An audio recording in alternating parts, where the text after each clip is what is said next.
2013, paper 1, question 1, we are told a number m is formed by writing all the prime numbers from 0 to 10 in an ascending order.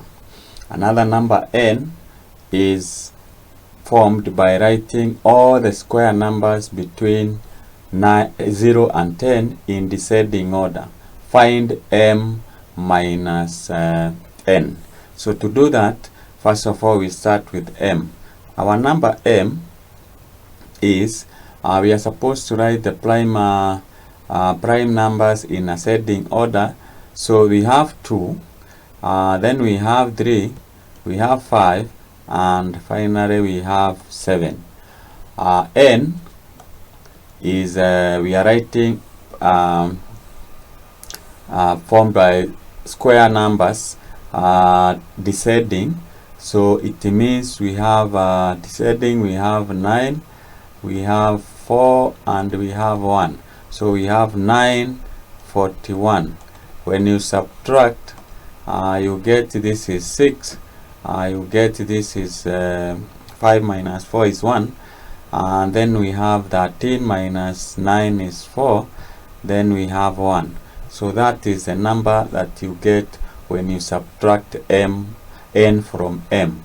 Number 2, we have express n minus n as a product of its prime numbers. So we can draw our diagram there and say this is our number 14, 16. We divide by 2, we will get 7 or 8. You can use your calculator to do that. You divide by 2 again, you get 354. You divide by 2 again, you get 177. And when you divide by 3, you get 59. 59 is a prime number. So we leave it like that, and we will be able to write our prime numbers. 2 cubed multiplied by 3 multiplied by 59. So that is how you do it. You get yourself 1 mark, and here you get 2 marks. Question number 2.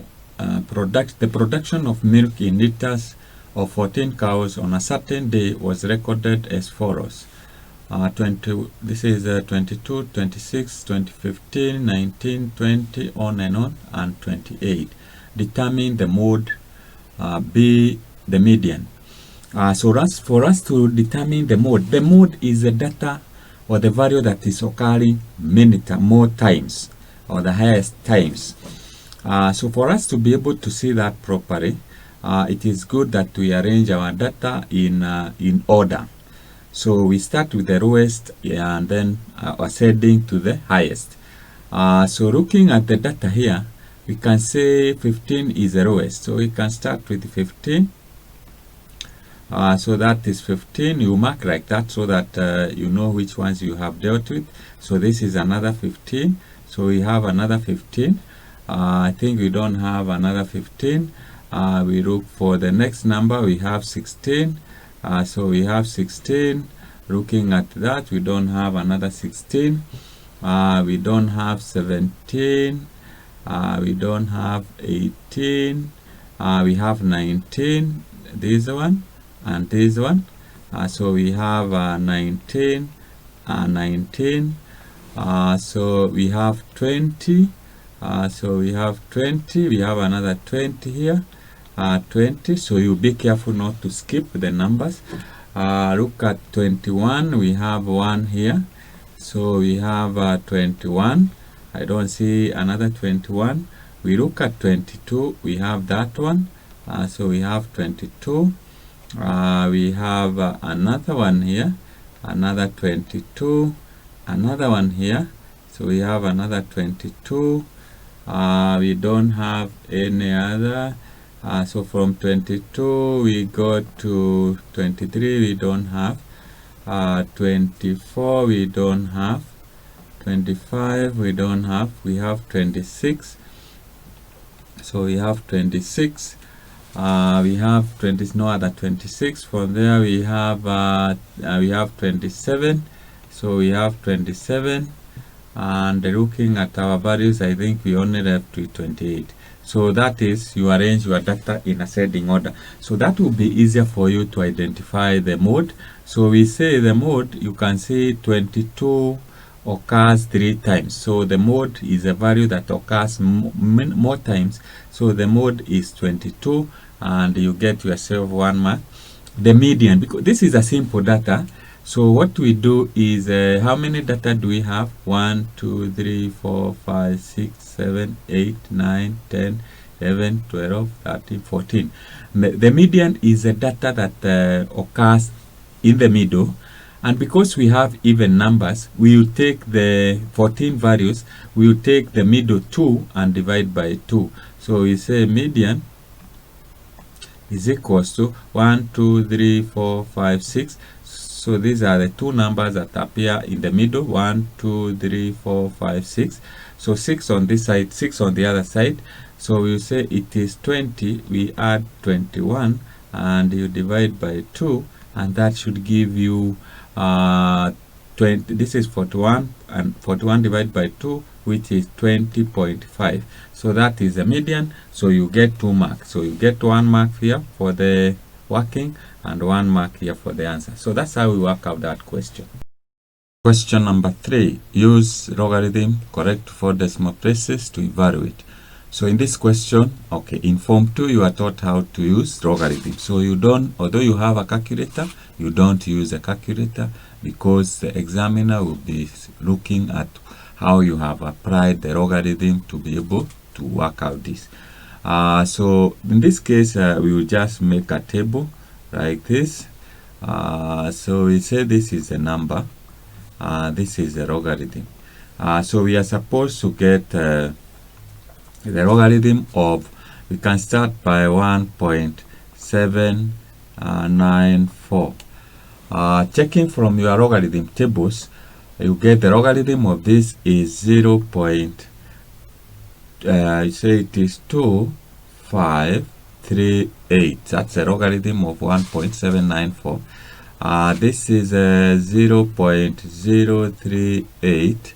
We'll move this decimal to two places, or two steps to the right. So we have that to represent bar 2 point.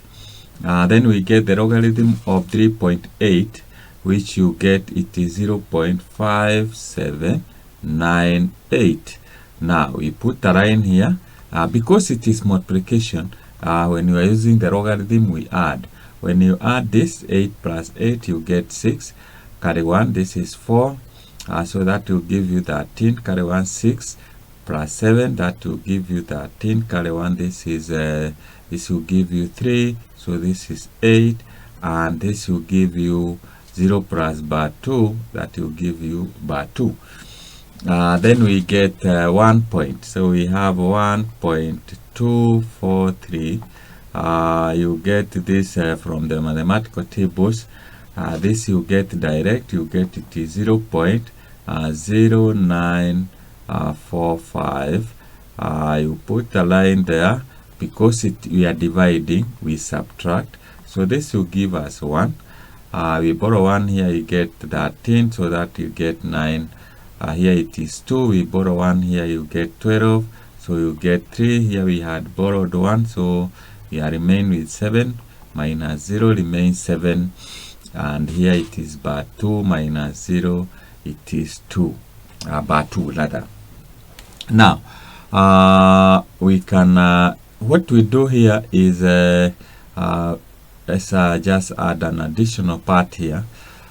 We are supposed to get the logarithm of this number.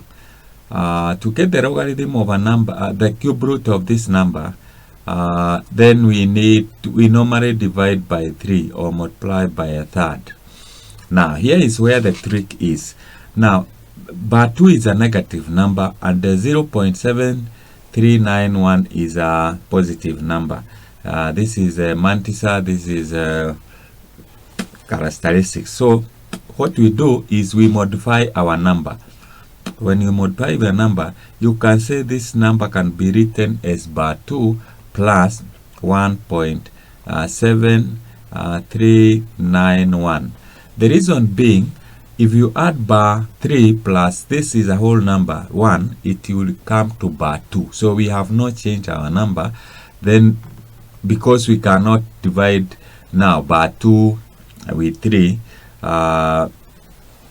we cannot mix the two numbers. So this will give us bar 1. That is, you can write it as bar 3 divided by 3. That will give you bar 1. And then you divide this, you get 1.739. When you divide by 3, you will be able to get 0.5797. So this will give you bar 1.5797. So this means that this is what we have, bar 1.5797. Now you get the anti-logarithm of this, and this will give you 0.3799. So that is how you get, or rather you can write it as this is 10 to bar minus 1, and this will give you multiplied by 3.799. So that's how you work out that, and you should be able to get format. So 2013 paper 1 question 4, we have to simplify the expression. So we are given 16m squared minus 9n squared all over divided by 4m squared minus mn minus 3n squared. We start with the denominator. Denominator can be written as 4m into bracket squared minus 3n into bracket squared, which is a difference of two squares. Then we divide by the denominator is a quadratic expression which has two unknowns. So we consider one unknown as a constant, which in this case we take n.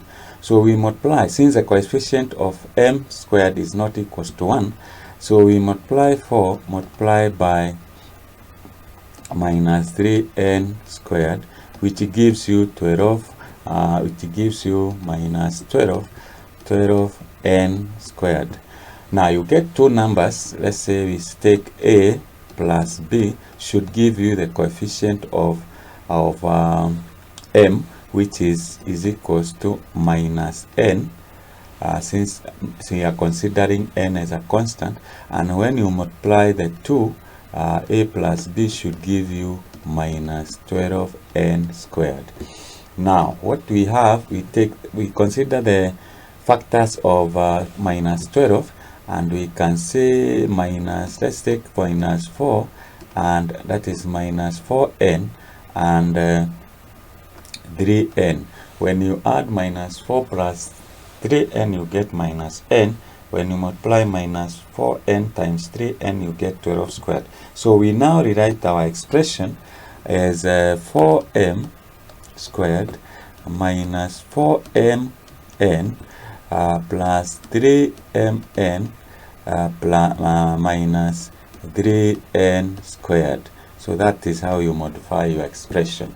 With that, we can now write our this is a difference of two squares, so we can write this as 4m plus 3n, close the bracket, and this is 4m minus 3n, close the bracket. We write now we factor out what is common here, so we have 4m is common, we are left with m minus n, and we factor out 3n plus 3n, that is 3n will be left with m minus n. So this is equals to we get to 4m plus 3n, close the bracket, you have 4m minus 3n, you divide by, we factor out m minus n, then we will be left with 4m plus 3, you find that we can divide 4m plus 3n. This is here we have n, so we will be left with 4m minus 3n. All this is divided by m minus n, and that is the farthest you can simplify that expression. You get yourself 2 marks.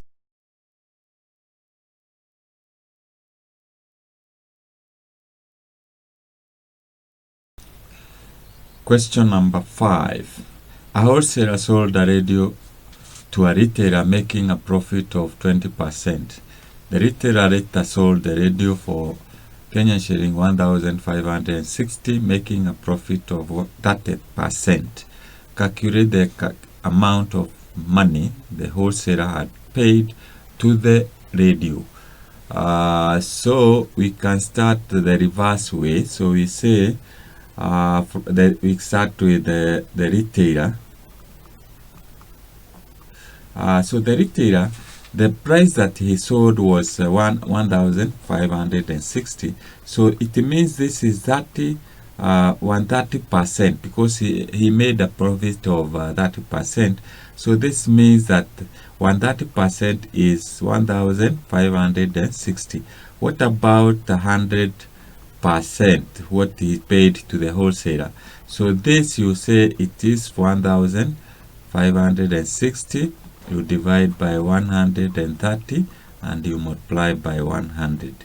So that will give you, when you multiply that, that should give you, it should give you, this is 1, this is 126, that is 2 plus times 100, that will give you 1,200.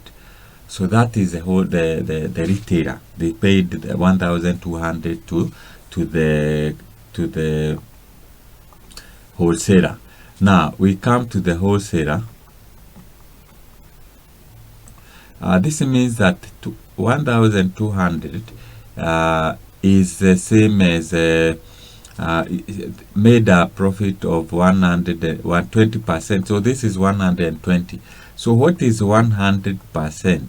What he had paid for the radio? So you just say it is 1,200. You divide by 120. You multiply by 100, and that will give you, divide by 12 is 1, divide by 12 is 10. So this is equals to, so we can say the wholesaler paid the 1,000 Kenyan shillings for the radio to make a profit of 20%. So that is how we work out that question. 2014 paper 1 question 6, we are told to simplify. So for us to be able to solve this question, we need to write 243 to the powers of 3, 125 to the powers of 5, and 9 to the powers of 3.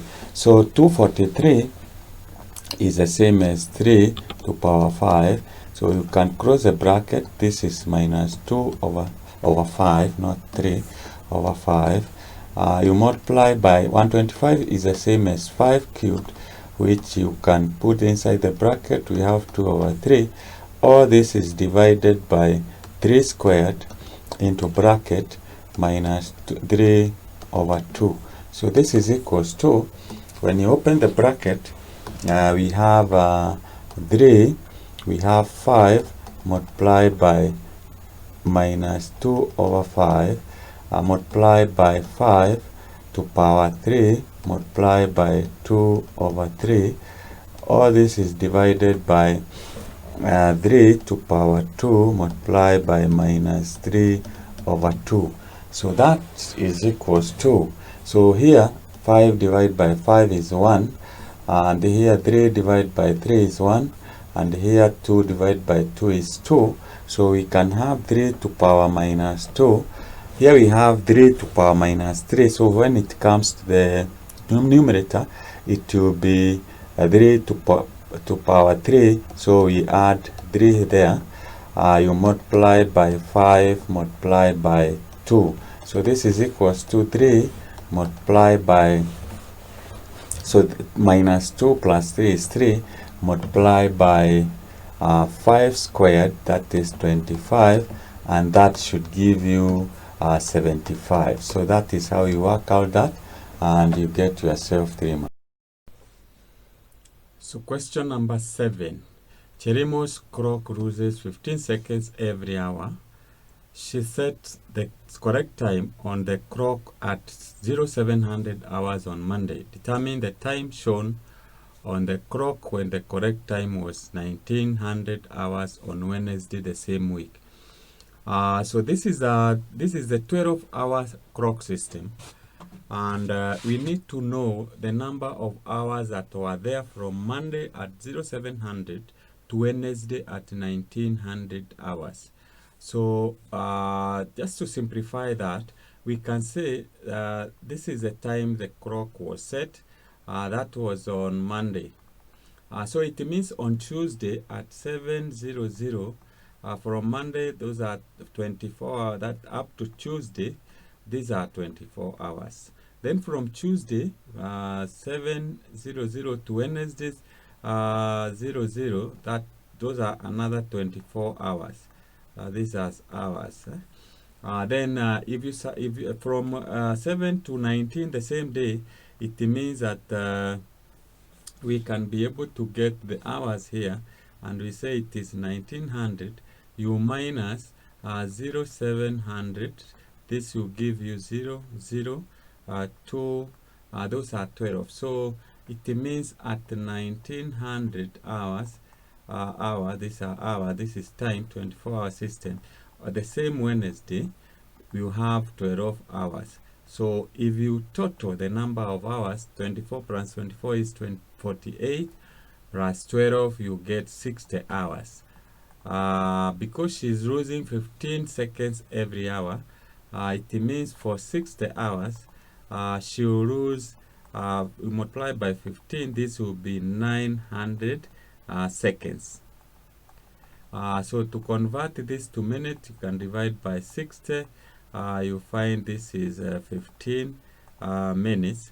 So it means if the correct time that was reading was 19, we subtract 1900 minus 15 seconds. It means this will give us 1845. That is 1900, you minus 15. This is 5, because we are dealing with hours. We borrow 1 here, this will be 60. 60 minus, we have borrowed here, get 5. Here we are left with 5. So we subtract 1, we get 4, 18, and there we get. So that's these are 8 hour. This means in 12-hour system, the time was 6:45. In 24-hour system, it is 18:45. So you should be able to know how to convert 24-hour system to 12-hour system like that. But that is how you work out that question.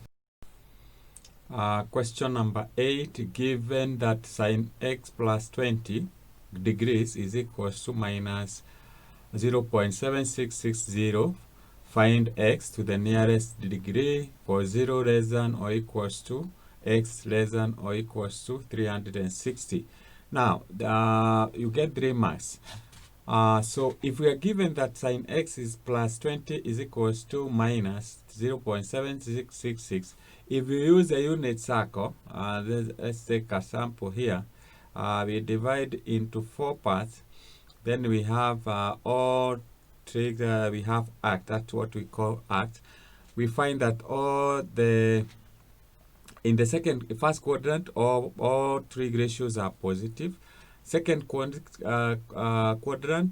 only sine is positive. Third quadrant, only tangent is positive. And fourth quadrant, only cosine is positive. So it means this angle here lies in this quadrant and in this quadrant because it is negative. So the first thing we need to do is to find what is the sine inverse of 0.7660, so that we'll be able to get these angles in the third and fourth quadrant. This angle here will give us 49.99 degrees. So we say it is 50 degrees to the nearest degree. Then from there, to get the angle equivalent to this in the third quadrant, then we say x plus 20 is equals to this is 180 degrees plus 50, and it is also equals to, in the third quadrant, fourth quadrant, we get it is 360 minus 50, so that we get this angle here and this angle, which will represent the sign of minus, because our value here is minus. So you find that x plus 20 is equals to, when you add this, you get it is 230 degrees. So you find x is equals to, you take 20 to the other side, so it is 230 minus 20, and that will give you 210 degrees. The other one will say that x plus 20 is equals to, when you subtract here 360 minus 50, you will be able to get 310. So you take 20 to the other side, becomes negative, so x is equals to 310 minus 20, and these are degrees. That means our x is equals to 290 degrees. So it means the values that to satisfy x is equals to 210 and 290. Why? Because if you add 210, you add 20, you get 230. When you get the sign of 230, it will give you negative 0.7660. 290, you add 20, it will be 310. When you get the sign of 310, you get it is equals to negative 0.7666. So the knowledge being tested here is, do you know how to get the trig ratios of angles greater than 90? And we use a unit square to do that. So because it's the one that tells us which quadrant is a certain trig ratio is positive, is negative. So we are able now to compare the angles in the first quadrant with the other angles of the other quadrant. So that's how you do that question. I hope you have followed. If you haven't, you can check Form 3 topic, that is Trigonometry 2. 2013 paper 1 question 4, evaluate. So we are given 22 minus 14 divided by 6 times minus 2 minus 4 squared times minus 6 minus 12 all over divided by 72 divided by a minus 8 times 3. So in the first fraction, this is minus and this is minus, so that changes to positive. So 22 plus 14, that will give you 36, divided by, you multiply 6 times minus 2, that will give you minus 12, minus 4 squared is 16. We can apply the board math. So you start with the multiplication. So 16 times minus 6, that will give you minus 96, minus 12. All this is divided. This we have division and multiplication. So we start with the division, and this is 72 divided by minus 8, that will give you minus 9, multiplied by 3. So that's the first step. So here we can divide by 36 by 12, you get it is 3, and here you get minus 1. So there you will be left with minus 3, minus 96 minus 12, minus 96 minus 12 is minus 108. All this is divided by 9 times 27, 9 times 3, which is minus 27. From there, since this is negative, the numerator is negative, denominator is negative. Negative divided by negative is positive. And then we can divide 108 by 27. You'll be able to get 4, and 27 you get 1. So this implies that we have minus 3 minus 4, which gives you minus 7. So that's how you work out that question. You get yourself 2 marks. Question number 10. Below, the figure below shows a net of solid measurements in centimeter. So we have the net here. Below is part of the sketch, so that diagram I've changed here. So it is not below but this one because of convenience of space. So it's part of the solid whose net is shown above. Complete the sketch of the solid showing the hidden edges of the line. So this is very simple.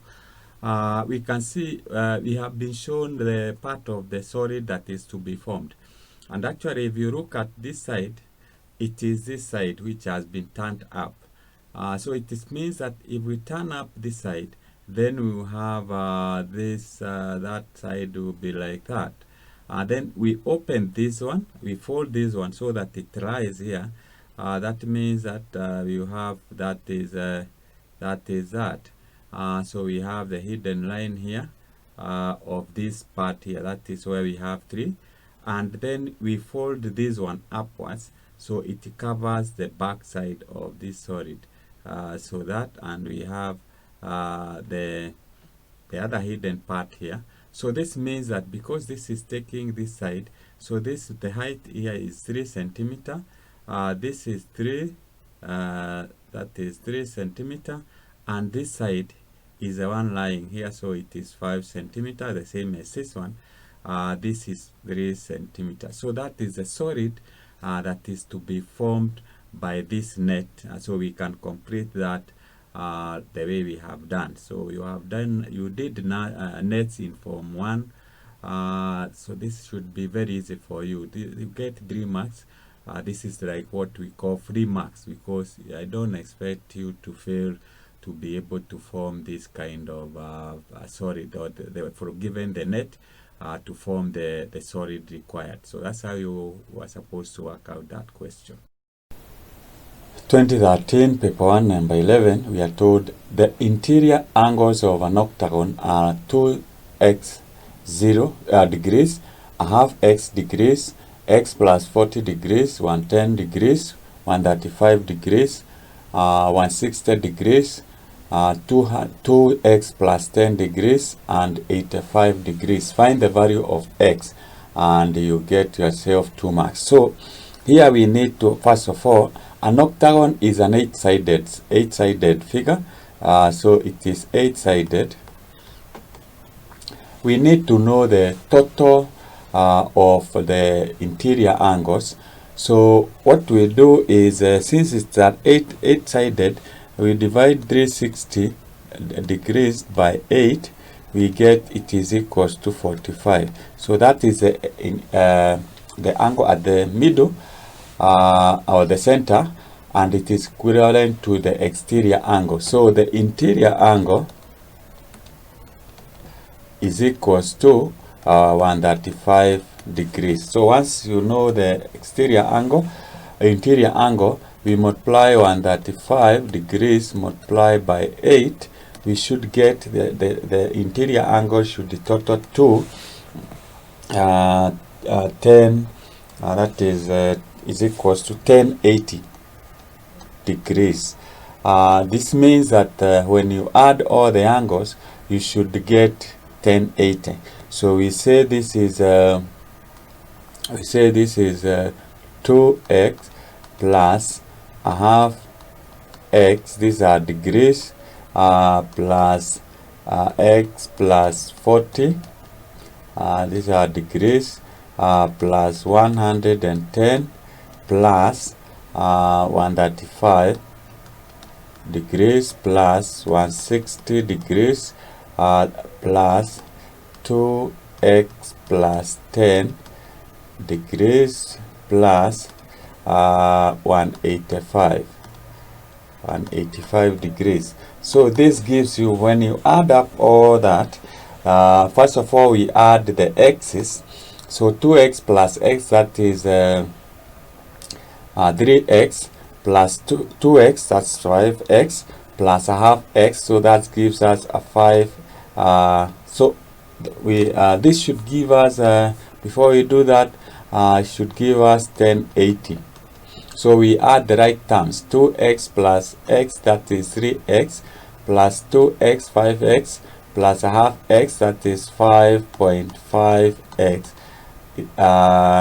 plus, when you add 40 plus 110, plus 135 plus 160 plus 10 plus 185, you get 640 using your calculator. So this is equals to 1080. You subtract 640 from 1080, then you should get 5.5x is equals to 440. Divide both sides by 5.5, divide by 5.5.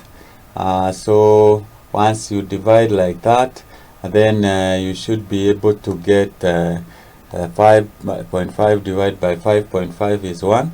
You get this, you get 80. So x is equals to 80. So 80 degrees. So that's how you work out that question. You get yourself 2 marks. 2013 paper 1 question 12. A straight line passes through point -2, 1 and 6, 3. Find the equation of the line in the form of y is equals to mx plus c. So to get the equation, we need to get the gradient, and we are going to use the 2 points to get the gradient. So the gradient of the line is equals to, we say it is 3 minus 1 divided by 6 minus 2, that will give us positive 2. So this is equals to 2 divided by 8, which is the same as 1/4. Now we have the gradient. We can now be able to get the equation. The equation will say, we take an imaginary point, so you say y minus 2 minus 1 divided by x minus 2, that will give us plus 2, is equals to 1/4. So we simplify that, and we will get y minus 1 is equals to quarter x, we cross multiply, then 2 times a quarter, that will give us a half. So it is plus a half. We take 1 to the other side, be positive, so y is equals to a quarter x, and then this will be positive, so this will be 1.5 or 3/2. So that is the equation of the line passing through those points.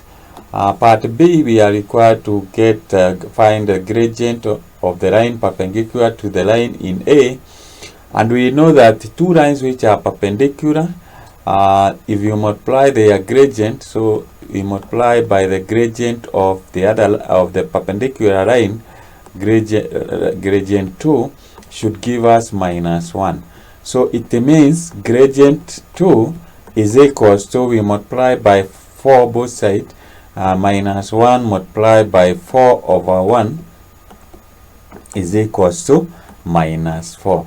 So if you multiply -4 multiplied by a quarter, you get -1. So that is how you work out that question, and you get yourself 3 marks. This is question number 13. A triangle ABC is such that AB is equals to 5 centimeter, BC is equals to 6 centimeter, and AC is equals to 7 centimeter. Part A, calculate the size of angle ACB, correct to 2 decimal places. Then we have B, a perpendicular drawn from A meets BC at N. Calculate the length of AN, correct to 1 decimal place. The question is 4 marks.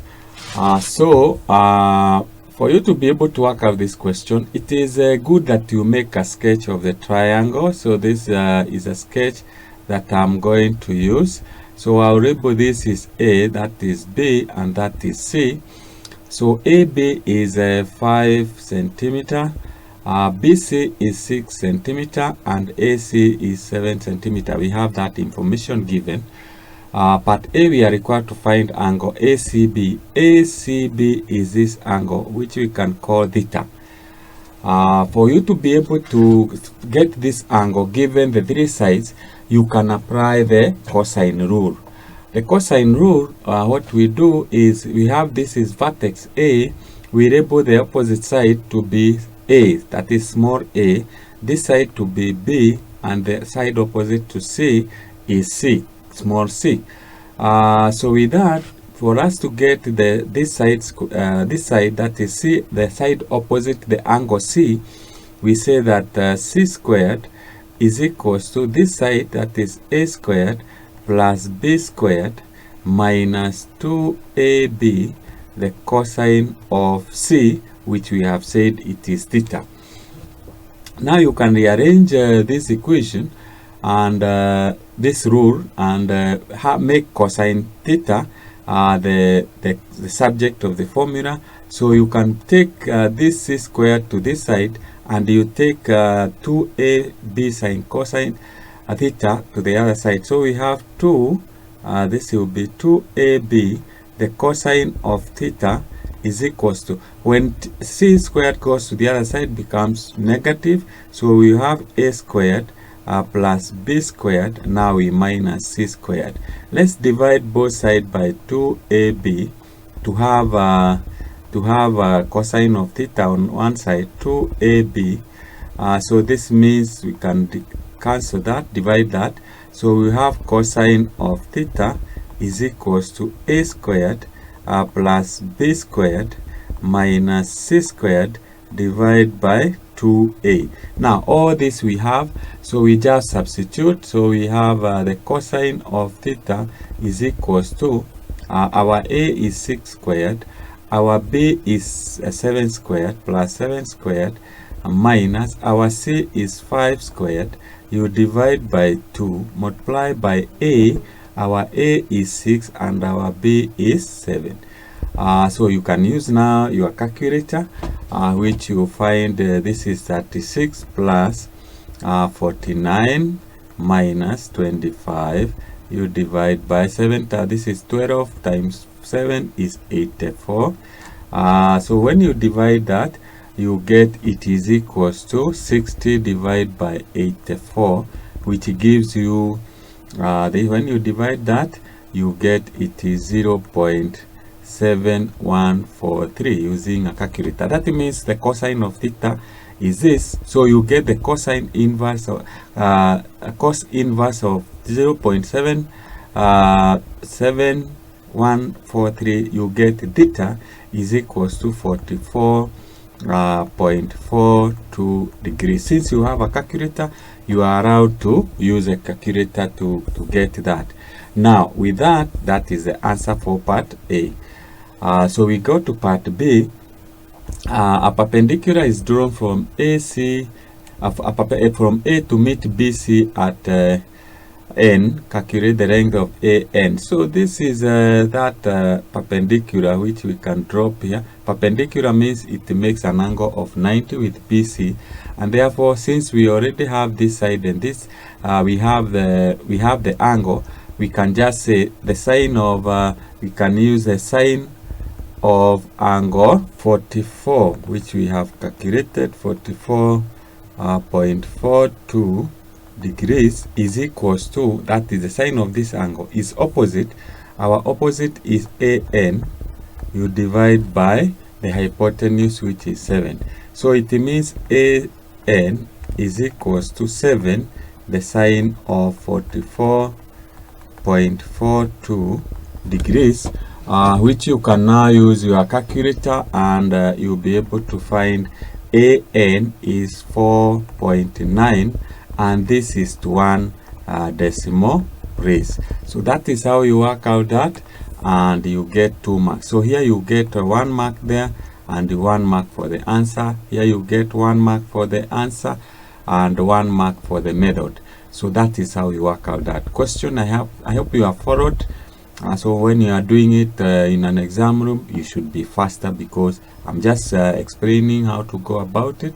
And since you have your calculator with you, that is why it is necessary that you master how to use your calculator, so that in the exam room, you don't waste a lot of time. You don't do calculations manually, you use your calculator properly.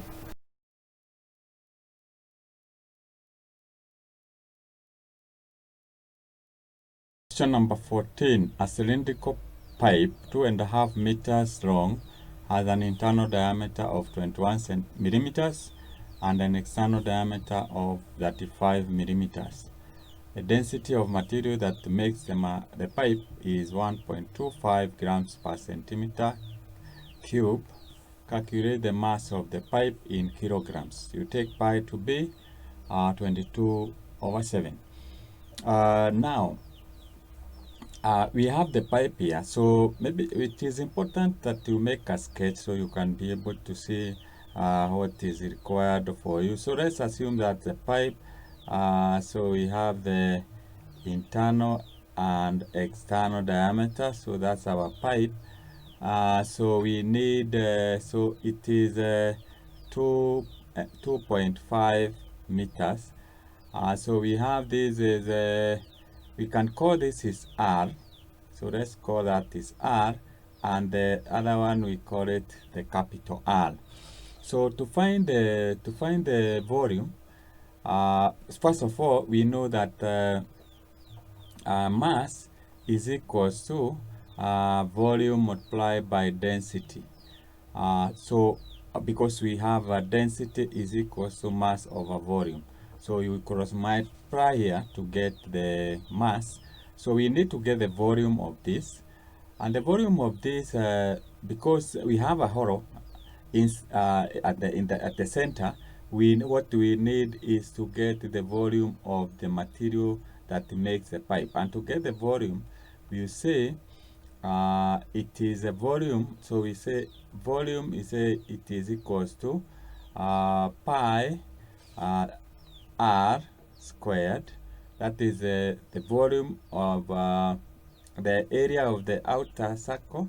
You minus the area of the inner circle, so r squared. Let's correct that. So we have this is r squared, and you multiply by the height. So since we have been told that the internal diameter is 21 millimeters and the external is at 5 millimeters, and since our density is given in terms of centimeters, we need to convert this to centimeters. So we say that 5 millimeters you divide by 10, it is the same as 3.5 centimeter, and this is the diameter. So we divide by 2, so this implies that the radius of the external radius is 1. We'll get that is 1.75 centimeter.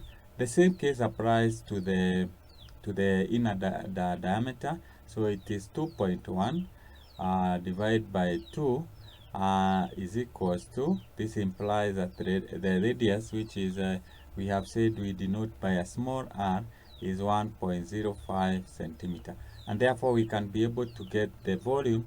Here you can factor out pi. You say it is r minus r squared, this is squared, multiplied by height.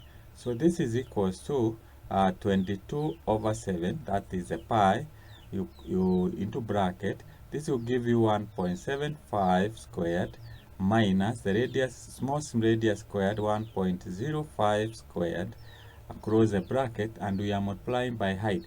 The height is 2.5 meters, so to convert that to centimeters, you multiply by 100, which will give you 250 centimeter, and this will now be the centimeter cube. So you can now use your calculator to get the volume, and you get your volume when you use your calculator. It is 15 1540 centimeter cube using your calculator. Now you have the volume now, so what we need is the mass, and we have said mass is equals to, we had said mass is equals to volume times density. So this is 1540 or 1540 multiplied by, this is 1.25, that is the density given here. So you divide by, that is what will give you mass in grams. You divide by 1000 to get to convert that grams into kilograms, and now you are out to use your calculator. You get it, the mass is 1.925 kilograms. So that is how you work out that question, and you get yourself 4 marks. So that here you'll be okay. Let's say here you get 1 mark for this, 1 mark for this. That is 1 mark. Once you get that, you get another mark here. You'll be able to get another mark there for that formula, and finally you get a mark for the answer. So that's how the marks are distributed. I hope you have followed how to go about it.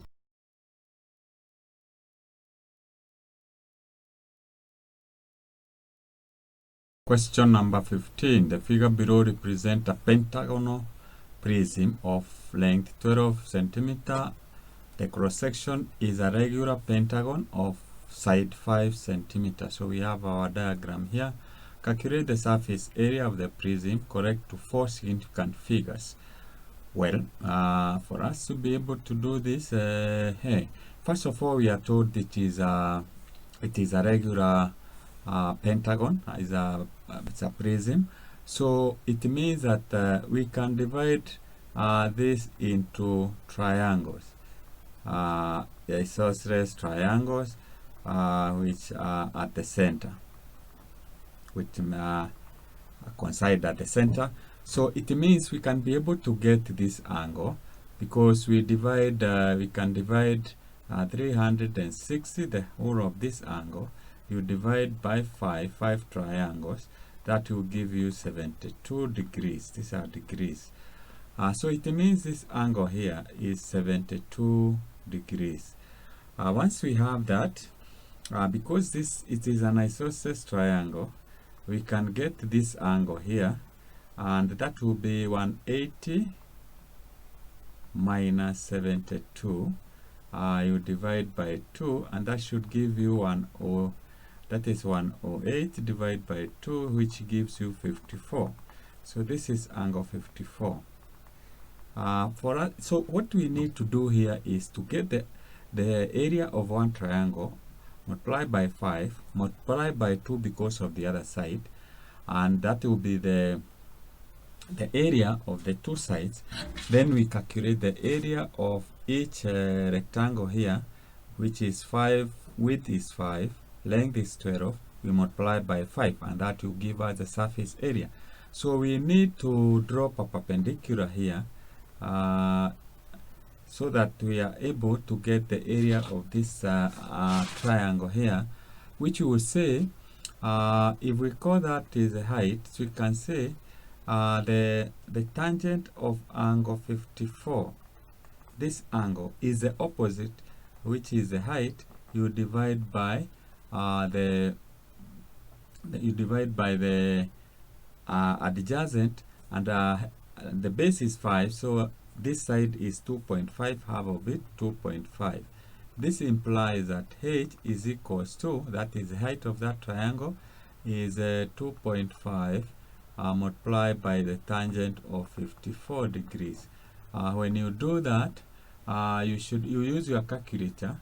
You should be able to get, this is 3.44. That is 2 decimal places. Now that we have the height, we can get the area of the triangle. So we say, in fact, we can combine the whole of this and say the surface area is equals to the area of one triangle. So we say it is a half, base is 5, times height, which we have found is 3.44. That is the area of one triangle. we multiply by 5, so that will give us the area of the 5, this side, the 5 triangles.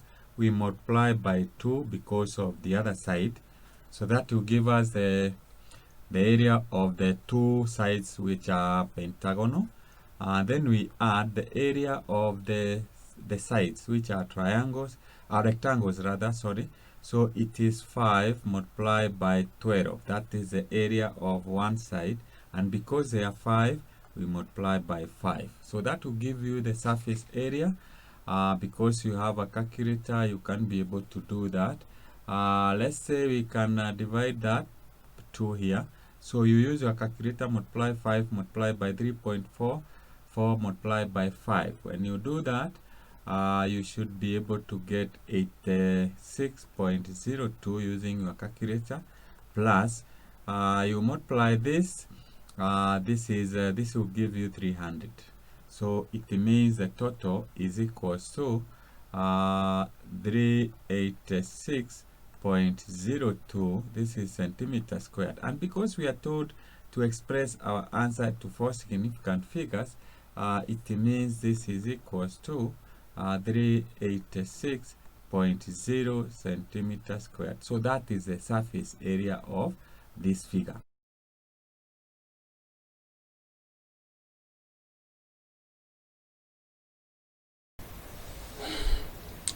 2013, paper 1, number 16, given the inequalities x minus 5 less than or equals to 3x minus 8 less than 2x minus 3, solve the inequalities. So we start with that, and to do that, we start with this part here, the two inequalities first. So we have minus 5, not minus 5, but we have x minus 5 less than or equals to 3x minus 8. In this case, you put the right terms together. So we can take x to the other side, it becomes minus once it crosses the equal sign, and we take x to the left hand side, it becomes positive. So 8 minus 5 less than or equals to 3x minus x. So this will give you 3 less than or equals to 2x. Divide by 2 both sides, 2. When you do that, 2 divided by 2 is 1. 3 divided by 2 is 1.5. So our x now is greater than or equals to 1.5. After that, now you take the other side, you take these 2 again and you work on them. So you say 3x minus 8 less than 2x minus 3. We take this 2x to the left hand side, it becomes minus 2. So we have 3x minus 2x. We take 8 to the other side, it becomes positive. So it is less than 8 minus 3. So this will give us x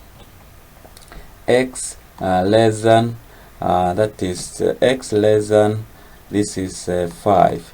So that is, we can now represent our x and say our x is less than 5 and greater than or equals 1.5. So that is part A. Part B represents the solution on a number line. So this is our range, and therefore x can be 1.5 because it is greater than or equals 1.5 but cannot be 5. So you draw your number line, and your number line is this. So this is your number line. Let's put that as a starting point. We have minus 1. We can have 1, 2, 3, 4, 5, 6. So 1, 2, 3, 4, 5, and 6. You don't have to use a scale because you are just representing this range.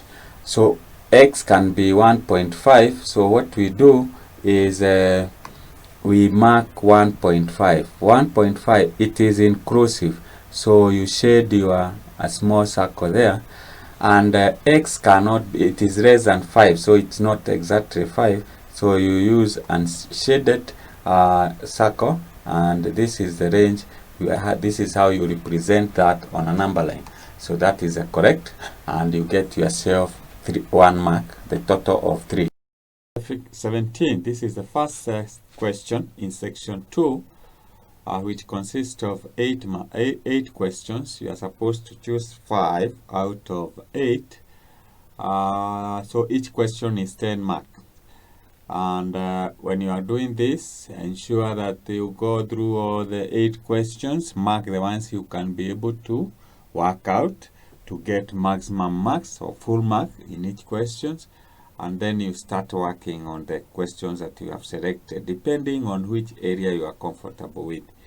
So this one says a farmer had 540 bags of maize, each having a mass of 120 kg. After drying the maize, the mass decreased in the ratio 15:16. Calculate the total mass lost after the maize was dried. So you can say this, the number of bags were 540. You multiply by mass of 1 bag, which is 112, and when you multiply that, then you will be able to use your calculator. You'll be able to get 60,480 kg. So the ratio decreased from 15 to 16. You can calculate this. So you can say 60,480. Let's say this is supposed to be 80. You get 15 out of 16. Using your calculator, you'll be able to get that is equals to 56,700. So you can get the mass which was lost. You subtract from here, so you can say 56,700, and that will give you this is 0, this is 8, this is 7, and this is 3 kg. That is a mass loss after the maize was dried. But B, a trader bought and repacked the dried maize in 90 kg bags. He transported the maize in a lorry which could carry a maximum of 120 bags. Roman number 1, determine the number of trips the lorry bag. So you are supposed to find if the bag was 90 kg, how many bags are in this number of kg? That is 56,700. So you say 56,700. You divide by this, you can say it's a number of bags. So is equals to, you divide by 90. When you divide that, will give you 630 bags. And since the lorry could carry a maximum of 120, so you can get the number of trips is equals to, you say 630, you divide by 120. That should give you, using your calculator, you say it's 5.25 trips. So because the lorry cannot make half a trip, so you say these are approximately, we make 6 trips. Right. So we go to part B, Roman number 2. The buying price of 90 kg bag of maize was 1,500 Kenyan shillings. The trader paid 2,500 per trip to transport the maize to the market. He sold the maize and made a profit of 6%. Calculate the selling price of each bag. So we can be able to do that. We can say cost is equals to the trader has 630 bags. Each bag was costing 1,500, so that will be the cost, plus then paid 6 trips. Each trip is 2,500. So that will be the amount you would spend. So this would give you 945,000. And then you have plus this will give you 15,000. So this totaling to 960,000 Kenyan shillings. So selling price, if he has to make he made 26%, you would say selling price is equals to the amount spent, that is 960,000. You multiply by, you divide by 100. This will be the cost. Then he made 126%, and you divide by the number of bags so that you get the cost per bag, 630. And when you compute that, you'll be able to get 1,920. This is Kenyan shillings. So that was a selling price if the trader made a profit of 26%. So you get that. So you'll be able to get 3 marks here for working out that, getting that, and getting that. Then you'll be able to get 3 marks here. So you should be able to get a mark there, a mark there, and a mark there. Then here you should be able to get 4 marks. So you get a mark there, you get a mark there, you get a mark there, and finally a mark there. So that totals up to 10 marks, and that is marks for these questions. So that's how you work out that question. I hope you have followed.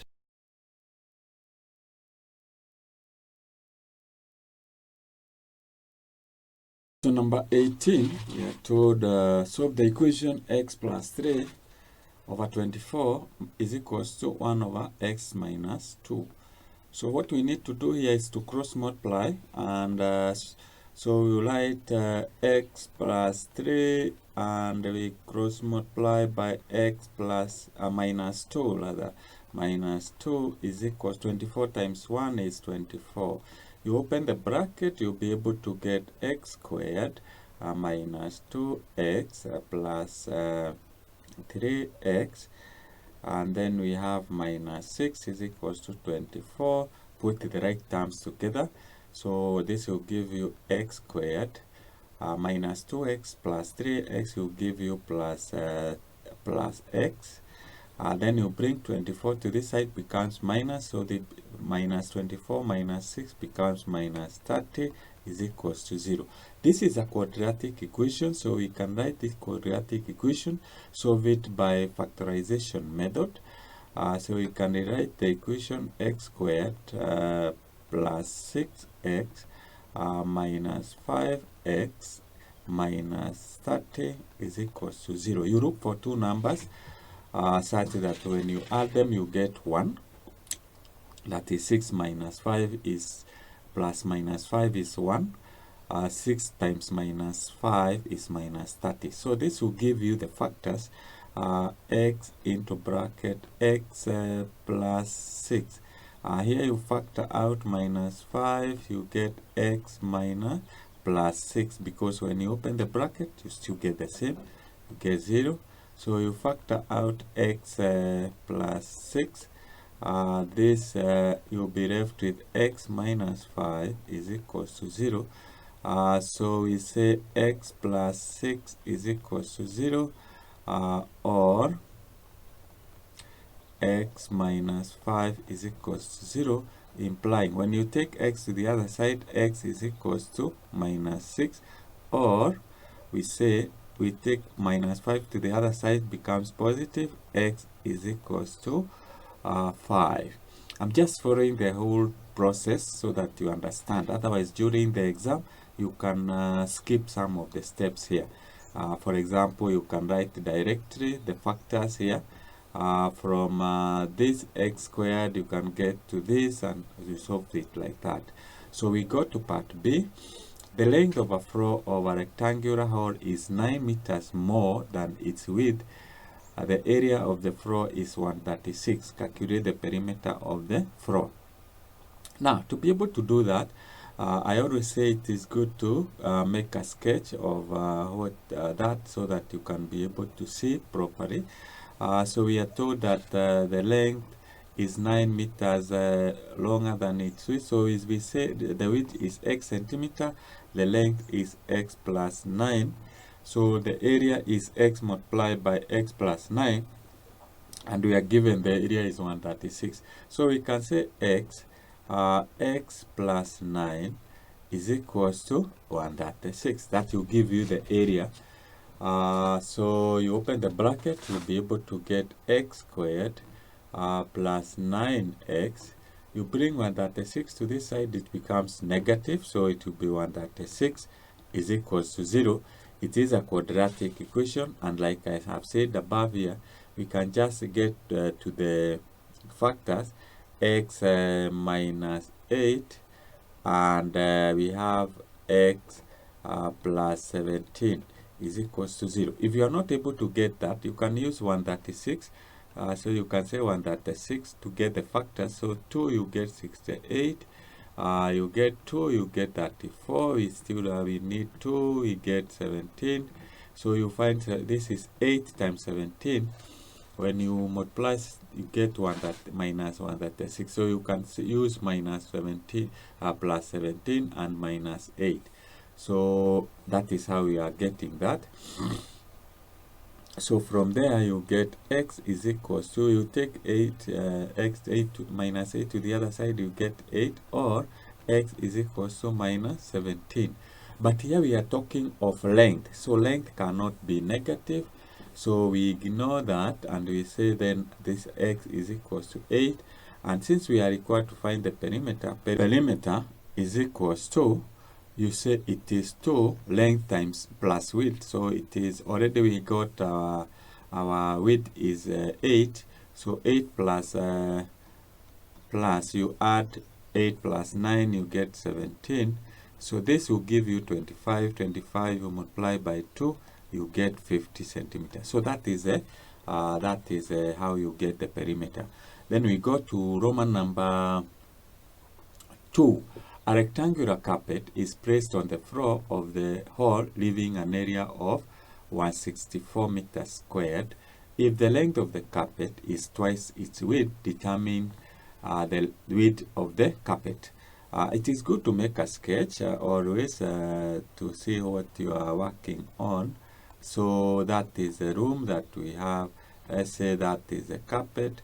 So if we say the width of the carpet is A rather, and we are told it is the length is twice the width, so this is 2A.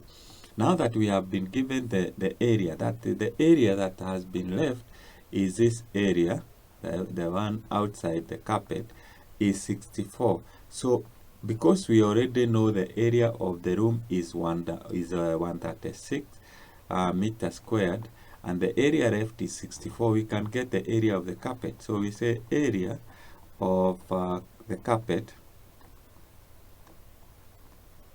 is equals to area of the room, which is 136, you minus area left by the carpet, which is 64, and this will give you 72 meters squared. If that is the area of the carpet, then we can say A multiplied by 2A, that is length times width of the carpet, is equals to 72. So we get 2A squared is equals to, we divide, we get 72, divide both sides by 2, you get A squared is equals to, here you get 36. So get the square root for both sides, you get A is equals to 6 meters, so which is we have defined as the length, as the width of the carpet. So that's how you work out that question. You are being tested whether you know how to apply the quadratic equations here in part B. Here you are tested whether also you can be able to solve a quadratic equation, which you learned in form 2, quadratics 1, and equations and expressions 1, and quadratic expressions expressions as equation 2 in form 3. So that is the knowledge that you need to be able to work out that question. Number 19. A trader bought 2 cows and 9 goats for a total of 98,200. If she had bought 3 cows and 4 goats, she would have spent 2,200 res Kenyan shillings. So A, form two equations to represent the above information.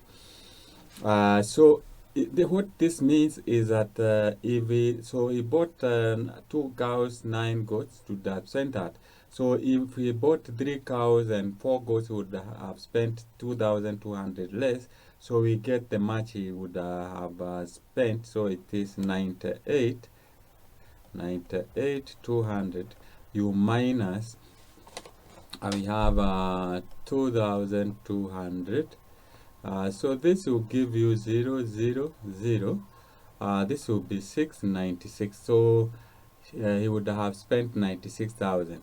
So to form the two equation, you can say, let C represent the cow. So you can say 2C plus 9 goats, G for goats, is equals to 98,200.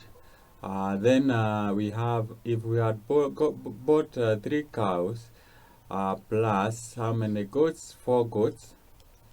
The expenditure would have been 96,000. So that's how you form the two equations. Part B, we use the matrix method to determine the cost of a cow and a goat. So in Form 3, you have taught how to form matrix using linear equations. So here, using these two, we can form the matrix that is 2, 9, 3, 4. That's the matrix for the linear equation. Here we have C and G is equal to the matrix of the cost, that is 98,200 and 96,000. So that's how you form the matrix. So we need to get the value of C and G, and to get this we multiply by you can multiply both sides by the inverse of this matrix. To get the inverse, we need to get the determinant. The determinant is equals to, that is 2 times 4, that is 8. 8 minus 27. So this will give you minus 19. This implies that now you can get 1 divided by minus 19. We interchange the elements of the main diagonal. So here we have 4 and here we have 2. Introduce a minus sign to the other diagonal. That is minus 9 and minus 3. We multiply by 2, 9, 3, and 4. That is this matrix. And C and G. What we have done to the left hand side, we also do to the right hand side. So we have 1 over 19 into bracket 4 minus 9 minus 3, and we have 2. Then we multiply by 98,200, 96,000. So what we know from the matrix is, if we multiply the matrix by its inverse, we will be left by the identity matrix. So it means that here we will have C and G. Then we multiply, we can say this is 1 over minus 19. We multiply 4 multiplied by 98,200 plus minus 9 times 96,000. When you multiply that, you should get minus 471,200 using your calculator. You multiply minus 3 times 98,200 plus 2 times 96,000, and that will give you minus 102, and you have 600. You know how to multiply a matrix. So when you multiply by 19, you will be able to get C and G. So this will give you, when you do that using, so you multiply 1 over minus 19 multiplied by minus 471,200. You should get me use a different color. We should get 24,800, and the other one you get 5,400. You use your calculator. So it means for the cow was going for 24,800. That is 8. Then we have goat was going for 5,400. So that's how you do that. So we go to part C. We have the traders later sold the animal. She had bought, making a profit of 30% per cow and 40%, that is 30 and 40% per goat. Calculate the total cost. So this means that looking at because the trader bought 2 cows, then it means it is 2. You multiply by 24 the cost of 1 cow, bought 2. This you divide by 100. He made a profit of 30% with the cow. Then you add 2. This is 9 goats. You multiply. You are given here. You multiply by the cost of 1 goat, which is 5,400. You divide by 100, and you multiply. Made a profit of 40. So you can cancel like that. Divide that by 100. Use your calculator to multiply 2 times 2, 48 times 30, and that should give you 64,480, and the other one you get 68,040. When you add the two, use your calculator, you get it is 132,520. This is Kenyan shillings. So that's how you get that. Roman number 2, determine the correct to solve its 4 significant figures, the percentage profit the trader made from the sale of animal. So you can see this is the amount of money the trader got, and he spent 98,200. So you can get the profit. So you can say profit percentage is equals to the amount he got after selling the goods, that is 132,520, minus the amount he bought the animals, and that should give you 90. Let's correct that. 98,200. This is that will give you the profit. So this was you divide by the amount he spent, which is 98,200, and you multiply by 100. So you can use your calculator to compute that. You get it is at 4.9 on your calculator. There are many decimals, so but we are told to 4 significant figures, so we say it is 34.95%. So that is a percentage profit that the trader made by selling the animals later on. So that's how you go about that. So if you follow the right procedure, the way we have done it, then you should be able to do that. You've learned in Form 3 how to solve a linear equation using the matrix method, and that is what is expected of you to apply that knowledge. So I hope you have followed that, and thank you for watching.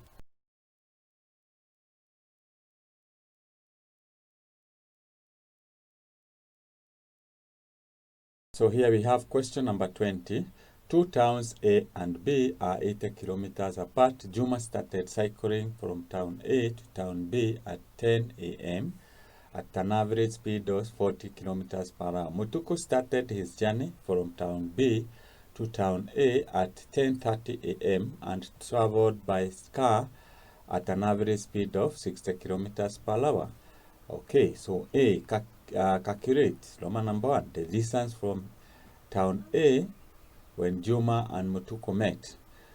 You get 5 marks. So normally when I'm solving this kind of a question, I normally like to make a sketch. So let's say this is the distance from A. We have this is our A, town A, and this is town B. So from the information given, we start with the Juma. So Juma started at A and started the journey at 10 a.m. and was moving at a speed of 40 kilometers per hour. So we have this is Mutuku started at 10:30 a.m. and was moving at 60 kilometers per hour using a car. We are told the distance from A to B is 80 kilometers. So when you have it displayed like that, it is easier for you to be able to get to work out what is required. So you can see here, Juma started earlier, that is at 10, 30 minutes earlier than Mutuku. So it means at 10:30, Juma had covered a certain distance, which we can say be able to calculate. That is 30 minutes. So we say distance is equals to speed multiplied by time. The speed of Juma was 40 kilometers per hour.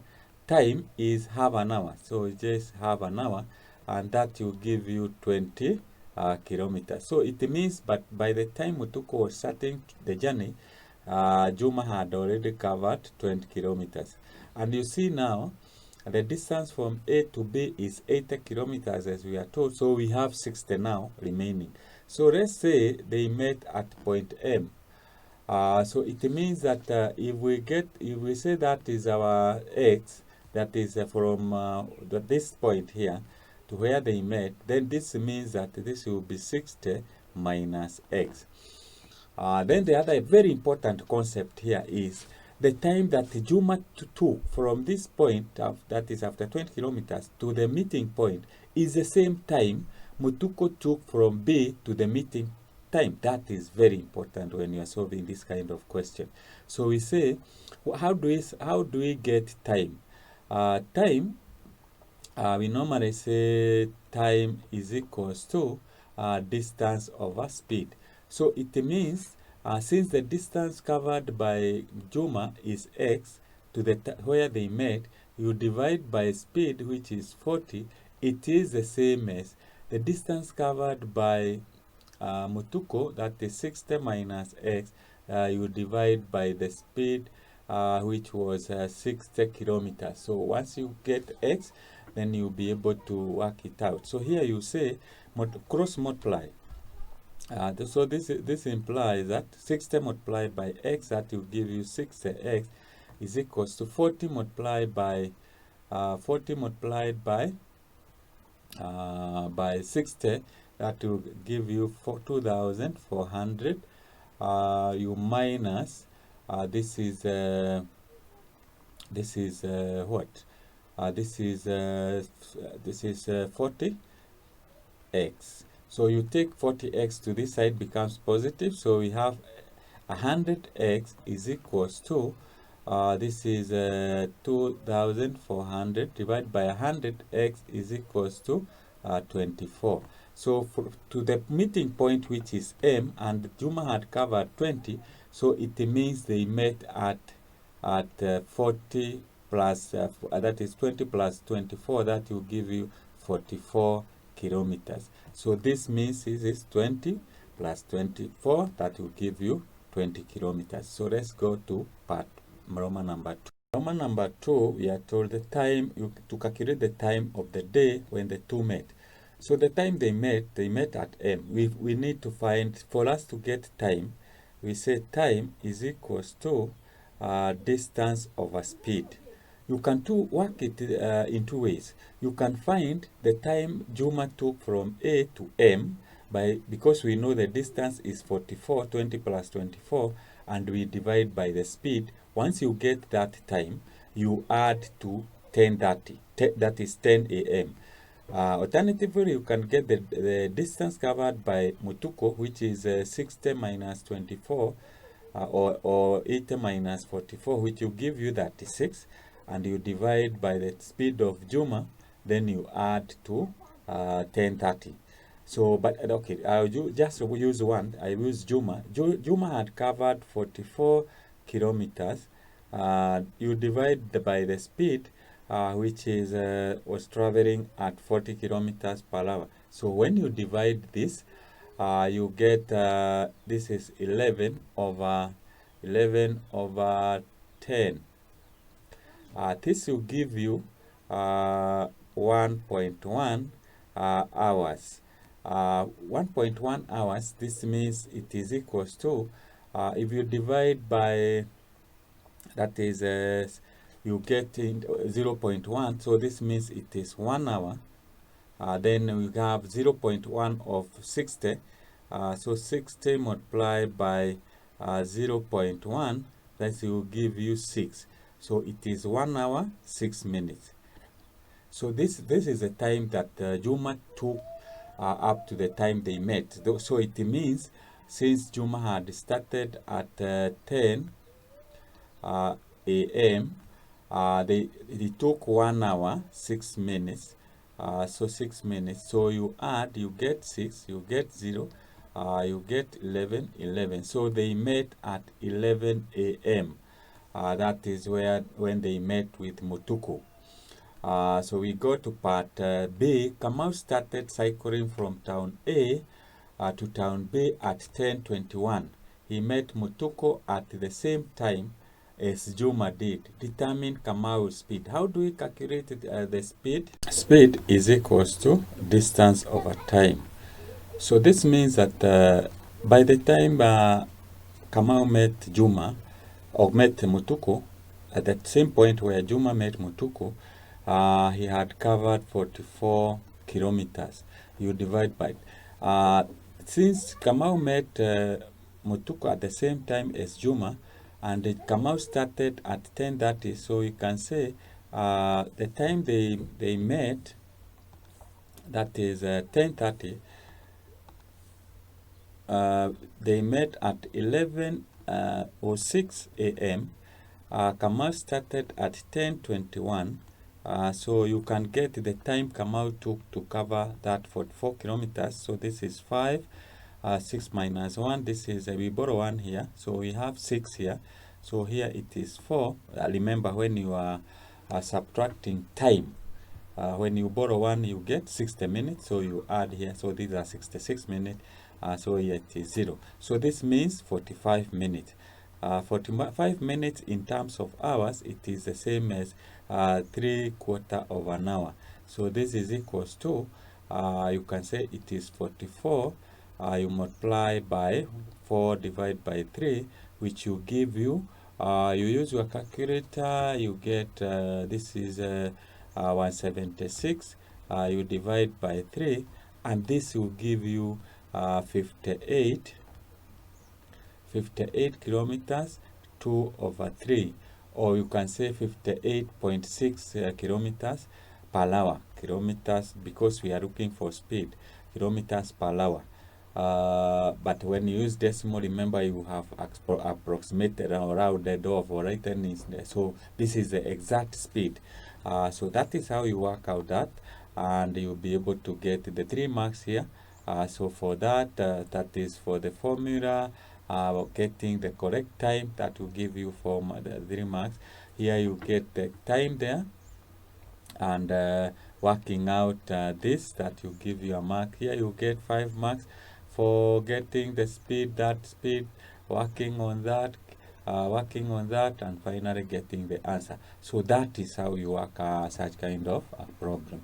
Remember, here you need to be very logical, especially here. This diagram normally will assist you a lot, because you'll be able to see what is happening to the operations taking place. So that's how you do that. Thank you for watching.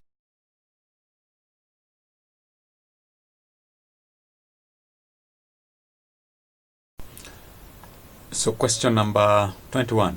The displacement S meters of a moving particle from a point O after t seconds is given by S is equals to t cubed minus 5t squared plus 3t plus 10. A. Find S when t is equals to 2. So with that, since we have already been given the expression S, we just replace with our t with 2. So we have 2 cubed minus 5 times 2 squared plus 3 times 2 plus 10. And when you compute that, you get that is 8 minus 20 plus 6, and then we have plus 10, and that should give you 4, that is 4 meters. That should give you 4 meters. Part B, we are told determine the velocity of the particle when t is equals to 5. So how do we get the velocity? Velocity, so that is part B, Roman number 1. Velocity is equals to differentiate s with respect to t, and that should give you 3t squared, that is plus minus 10t, and then we have plus 3. So at t is equals to 5, you just replace and you find our v is equals to that is 3 times 5 squared minus 5 times 10 plus 3, and when you compute that, you should get 28 meters per second.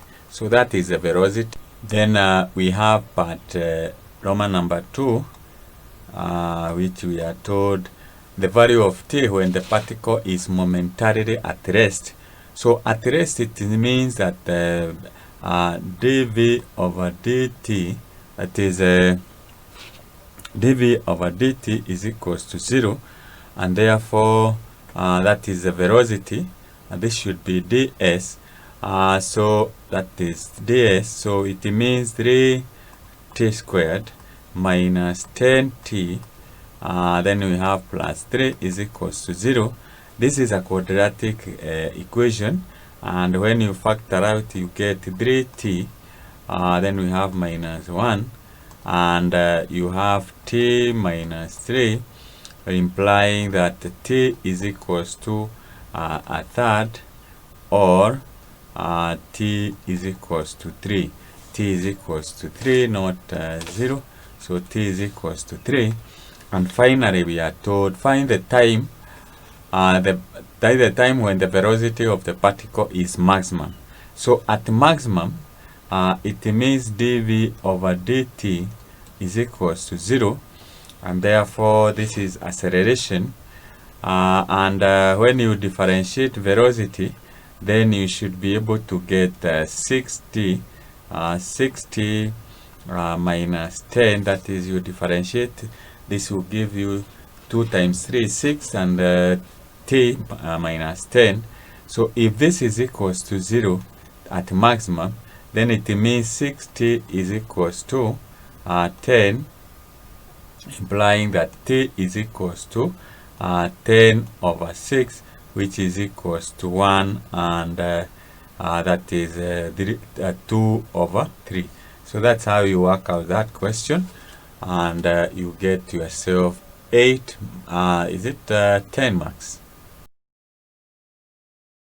Question number 22. In the figure below, OABC is a trapezium. AB is parallel to OC, and OC is equals to 5AB. So we have our trapezium here, OABC. So we are told this is OC is 5 times AB. D is a point on OC, so we have a point D such that OD is to DC is 3 is to 2. So we have this is, we can put this information here. This is 3 and this is 2. Actually, we can say this is 3Q and this is 2Q, because OC is 5 times AB and AB is Q. So this is vector, and it is important that you put the necessary importance on your figure, so that when it comes to working out, you'll be able to see that. So part A, given that OA is equals to P, so we have OA. AB is equals to Q, we have AB, expressed in terms of P and Q, OB. So this is our OB. To describe OB is to describe an alternative route to move from O to B. So we can follow OC to CB. That is one way. We can follow OX that is, we can follow OA and AB. So looking at the two ways, to move from O to A and then to A to B is shorter compared to the other one, and we are able, that will enable us to express in terms of P and Q, because already vector OA is labeled P and AB is labeled Q. So that is how you argue about that. So OB is, we can say it is the same as OA plus AB. And what is our OA? It is P. Actually, we can show the direction of that vector O. So we say it is P plus Q. To differentiate the vectors, we use this symbol, although it's not a must, but it is good so that you can be able to differentiate between a vector and a scalar. Then we come to AD. What is our AD? So our AD is this. So to move from A to D, we use the shortest route, which is AO plus OD. But you find that now we'll be moving against the vector OA, because the direction of OA is this way. So we can say this is equals to, so instead of writing AO, we say it is minus OA plus OD, which is equals to, OA is P, so minus OA is minus P plus OD is 3Q, which is equals to, we can write it properly and say this is 3Q minus P. Although it's not a must that you put all this, but I'm just doing that so that you can be able to understand how I'm getting my final vector. So we go to CB. Where is our CB? This is our C and B. So it is to move from C to B. So we can move from C to O and O to B. So you find that we'll be moving against the direction of the vector OC. So we can say this is equals to minus OC. Then we add to OB. So this is equals to, OC is the same as 5, we can say it is 5Q, so it is minus 5Q. OB, we already express it up here, so we can say it is plus P plus Q. So you can put the right terms together, so minus 5 Q plus Q, that will give us minus 4Q. So we can write, we start with P and we say P minus 4Q. So that's how you get the vector CB. So that's how, and then you make sure that when you are answering this kind of question, this part is very important, because if you don't get the correct expressions here, you are not likely to work out part B properly, and they are normally right out. Part B of this question, we are told lines OB and AD intersect at X. So this is our OB and this is our AD, they intersect at X. Such that AX is equals to KAD and OX is equals to ROB, where K and R are scalars or constant in that case. Determine the values of K and R.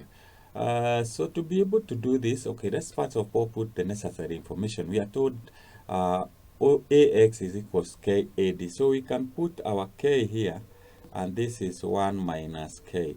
That is to say, AX is a fraction of AD. So if we say, for example, K is a third, then this will be 1 minus a third, which is 2 thirds. That's just an example. And then we have ROB is R. So AX is equals, OX is equals to R. And here we have 1 minus R. So with that information, the trick here to be able to work out this is to express vector OX in two ways. We can express OX as a fraction of OB, that is in terms of R, and we can also use OX and AX. So let's do that. Let's start with the OB. That is, we say OX is equals to it is a fraction of OB as we are given here. But already we had expressed our OB here, and that is why I mentioned that if you mess up this part, you are likely to get 0 in this question. So we replace OB in terms of P and Q. So we say this is R, we put the bracket, P and plus Q. Again, I said these symbols we use to differentiate scalars and vectors. So you can see here we have R is a scalar and P is a vector. So we can open the bracket here and say this is R, P, a vector, and then plus R, Q, a vector. So we can leave that one like that. Again, we come now to, let's say, OX again. We can say it is equals to, follow this root, OA. So it is OA plus, can still use that symbol, plus AX. So we already know that OA is P, so we can replace that with P, plus AX is a fraction, KOAD, but we already have AD here. So we say it is K, we replace AD with that is 3Q minus P, and we can come here and say this is equals to P, this is a vector, plus this, you open the bracket, it will be 3KQ, and then we have here we have a bracket, we have minus, here we have K and P. So we can put the right terms together, that is P and P, and here we say it is 1 minus K, or this P. When you open the bracket, you still get this, then plus 3KQ. So we have managed to express AX in two ways. That is, this is OX and this is OX. So we can actually equate these two and say, since with this they represent the same vector, we say RP, which is a vector, plus RQ, a vector, is the same as this vector, which is 1 minus K, close the bracket, we have that is our P, then we have plus 3K vector Q. The two vectors are the same. This means that the R is, we can equate R, which is a constant, to 1 minus K, and we can say R is equals to 3K. So we can start with, let's say we have R is equals to 3K. All right, so that's correct, because they are the scalars or constants of Q.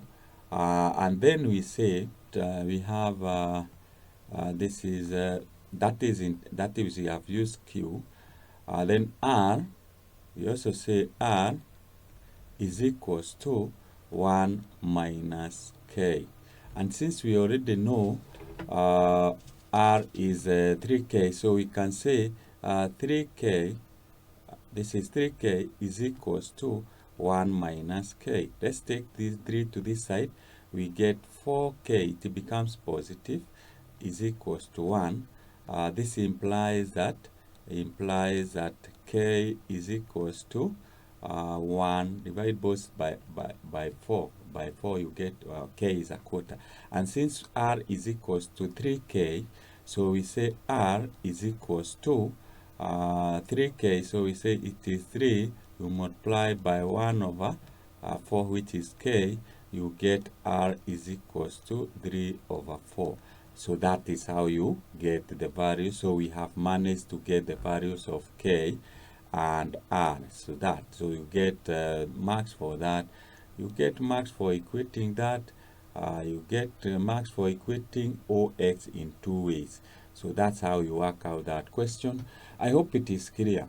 And if you are very careful with part section A, and then you are able to express OX in two ways, or the vector required, then this one will be, you can practice on questions on that. If you have, you still get problems, you can check on my topic, which I have covered. that is vectors 2, which you covered in Form 3, and you'll be able to answer these questions correctly. So thank you for watching.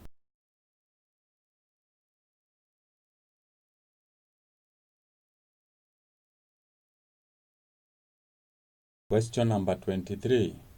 A. On the grid provided, draw the square whose vertices are A 6 minus 2, B 7 minus 2, C 7 minus 1, and D 6 minus 1.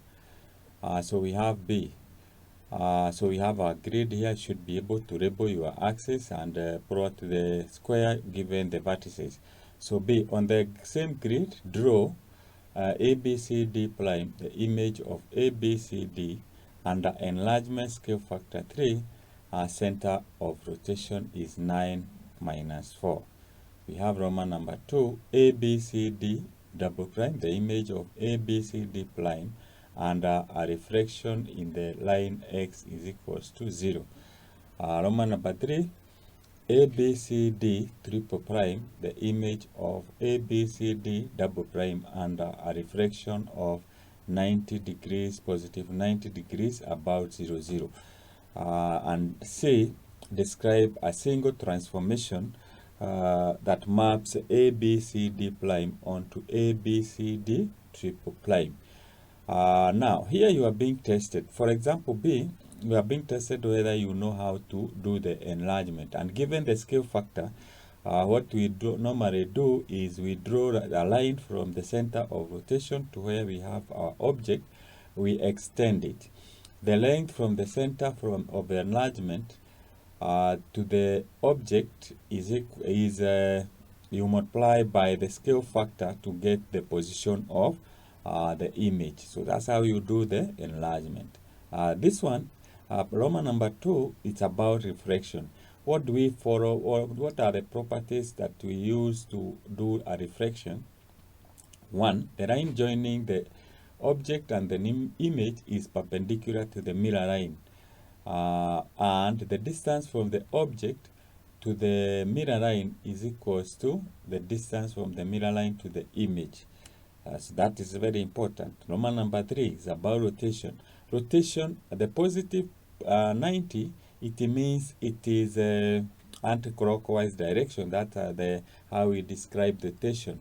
That is positive rotation. Negative rotation is clockwise direction. So very important. And then another thing we need to note here is that the coordinates of when you are rotating through angle 90, we can be able to get the image by interchanging the coordinates of whatever we are rotating. We are going to see that. Then C, you compare the two rotations, the two images or objects, and see whether you can come up with a single transformation. So because of space, I'm going to use another board that is going to give us a bigger Cartesian plane to be able to do that. But those are the properties that we are going to follow. So we are going to start with enlargement, linear scale factor 3, and we have a center of rotation is 9 minus 4. I'm going to use this, I've just used enlarge the grid so that it can be visible. So we have our axis. So here we have, you can say this is 0, this is 1, 2, 3, 4, 5, 6, 7, 8, 9. So we can say that is our x-axis. The other side we have minus 1, minus 2, minus 3, minus 4, minus 5. We have 1, we have 2, we have 3, we have 4, we have 5, 6, 7. This is our y-axis. And we have minus 1, minus 2, minus 3, minus 4. So our square, we are told it is at 6 minus 2. That is A is there.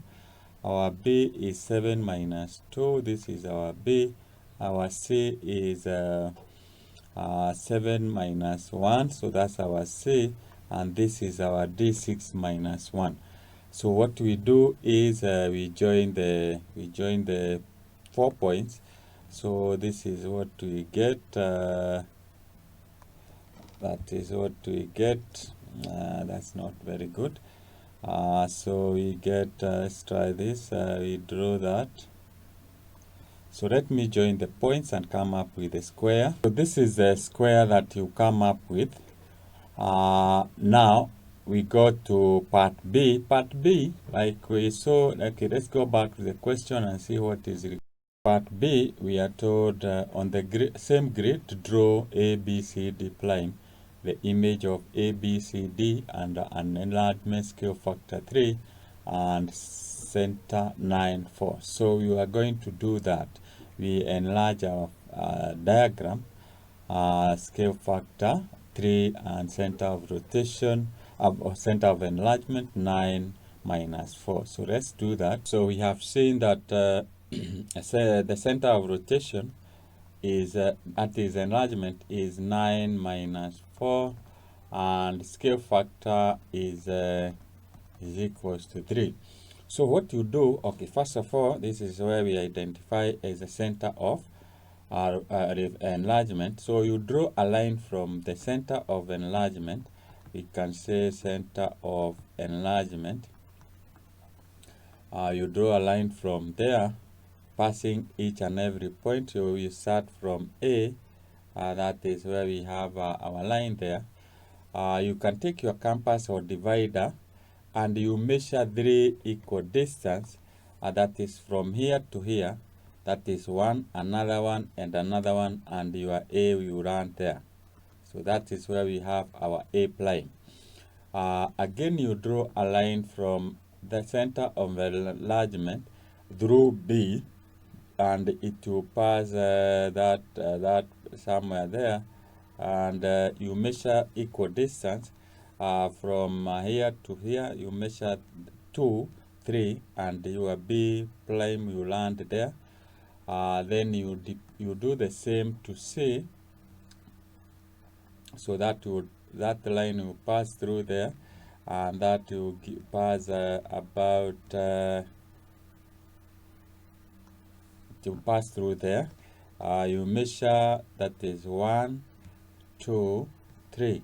So that will be the position of C prime, and you repeat the same with the point D. Where is our point D? It will pass there. I think here this is supposed to be a D, so our D prime will be there. So you join the 4 points, you come up with a square that has been enlarged. But Roman number 2, ABCD prime, the image of ABCD and a refraction in the line x is equals to 0. So we reflect what we have enlarged, where the mirror line is x is equals to 0. So let's do that. So this is, we have to say this is B Roman number 1. We have Roman number 2, we are reflecting, so this is enlargement. This is a reflection. So the mirror line here is x is equals to 0. So x is equals to 0 is this point. So when you reflect A, it will be on the same position. So our A double prime will be the same position, because the mirror line x is equals to 0 is actually the y-axis. When you reflect B, we can say it is 3 units on the positive. So B prime will be 1, 2, 3 on the opposite. So we have B double prime. D will remain the same position, so we have D because it lies on the mirror line. C will be 3 units on the negative side, so because the distance from the object to the mirror line is equal to the distance from the mirror line to the object. So our C double prime will be there, and from there we can now join the 4 points and come up with the triangle or the square that has been enlarged. So we have we join that point, those points. We join another one here, and we join another one here, and this one here. So they are sharing, AD is shared between the two triangles, and that is how you get now the second image. So we go back to the question and see what to do next. So Roman number 3, ABCD triple prime is the image of ABC double prime under a rotation of positive 90 degrees about 0, 0. So we are going to rotate our second image through positive 90 about 0, 0. So like I had mentioned, this is the positive rotation when we are rotating through the anti-clockwise, and this is a negative rotation when we are rotating clockwise. So we are rotating, so we have the third one is rotation, that is Roman number 3. We have the center of rotation is 0, 0. The angle of rotation is positive 90 degrees. So when we are rotating through an angle of 90, we interchange, we can get the image by interchanging the x and y coordinates. For example, A is at 0, 2, so A will be, we'll get our A here. So this is our A, it will be minus 2, 0. B, we are rotating this. B is at 3, 2. So it will be, y will be 3, and x will be 2. So this is where we have our B triple prime. Our C is at minus 3, 5. So it will be minus 5, 3. So this is where we have our C triple prime. Our D is at 0, 5, so it will be 5, 0. So this is where we have our D triple prime. Then from there, we can join the 4 points and come up with the square that is required, that is here, where we have identified our point. So you use a ruler and you join the 4 points, you come up with our square. That is the third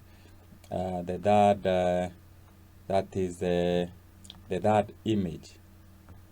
So that is the third image.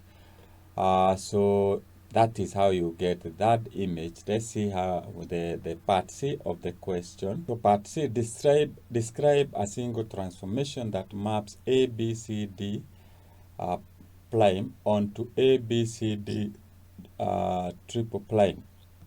So what you do in this part is you look at this image. This should be the first image. This is the third image, and see how you can relate them. How can you get this? How can you get the third image directly from the first image? So let's do that. So we are supposed to relate ABCD prime. That is our first image. This is the first image, and this is our third image. This is our second image.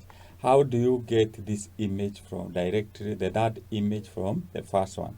And if you look at this, it is kind of, it's a reflection, looking at A and A, B and B. And the reflection is through the line. You can see from A to A, the midpoint. You can draw a line passing through that point. So that's a line connecting. So we can say the midpoint of this, you can get also the line joining A and B. So you can see the midpoint of that line is the midpoint of that line. So we can say this is you can get the third image, ABCD triple prime, from the first image by reflecting this image through the line y is equals to the line passing here.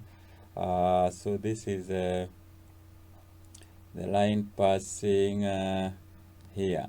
Can draw that line at the middle. This is the line. We can say this is the line y is equals to minus x. You have dealt with this line for so many times, so you can say part C you can answer. You can get at it through a reflection through y is equals to minus x, and that is how you answer that question. I hope you have followed. A very easy question.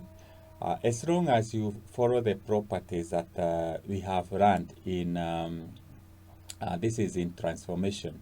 You know how to enlarge. When you are enlarging, you are given the center of enlargement, the linear scale factor or enlargement scale factor. So it is, for example, this is 3. So you know the distance from the center of rotation, enlargement, to the object is you multiply by the number, the enlargement factor. So this will be 3 times. So then you should be comfortable using your geometrical set. The second one is a reflection. We know the properties of a reflection. The line joining the object and the image is perpendicular to the mirror line. So if you draw a line that is perpendicular to the mirror line, it will lead you to where the image is. Now, when you get that, the distance from the object to the image to the mirror line is equals to the distance from the mirror line to the image. So that way you can be able to locate the image. Then we have rotation. We have, note that when we are rotating through and clockwise, that is referred to as positive rotation. This is negative rotation, that is clockwise. Then in Form 2, you are also taught how you can be able to get the rotated point. If you are rotating through angle 9, positive 90, negative 90, I think 180, positive, negative 180, such. But however, if you are not able to do that, you can still get, since we are rotating this, you draw a line to the center of rotation. You measure the angle of that is join a line from the object to the center of rotation, measure the angle of rotation, which is 90. You still get the position of A. Repeat with all the other points and you'll be able to get the image. So that is how we do such kind of question. It has taken long, but when you're using the geometrical set instrument, then that should be easy for you, because I'm changing from the question to where we are doing our diagrams. That is why it has taken us a bit of time.